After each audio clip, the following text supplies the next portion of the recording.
What's up guys, and welcome back sa ating channel. For today's video guys, unbox tayo ngayon sa in-order natin Shopee. Ito yung router.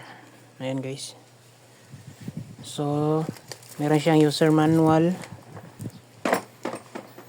So, yung mga tools niya guys, kasama na. Meron siyang makapalang casing, plastic casing. Ayan, marami siyang accessories. Ayan guys.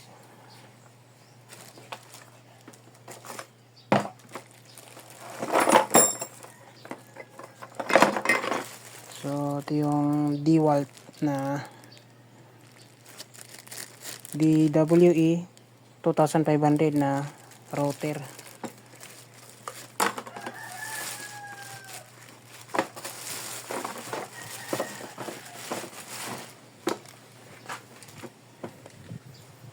So, ito guys, 220 to 240 volts.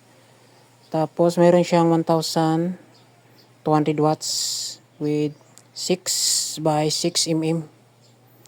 Yan. Made in USA. So, meron siyang switch. Yan.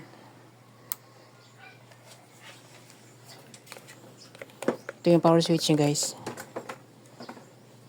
Ito yung pinorder ni Papa para sa kanyang mga project na furniture. So, yung mga previous niya guys, mga ganito. Ayan. So, ayos naman siya. Around 2K plus. Sa gusto mag-avail guys, ilalagay ko dito sa video yung link. Dito sa ano. Pili na buyan pa. Mauna siya, pili na buyan. Okay. Ini, buyan eh.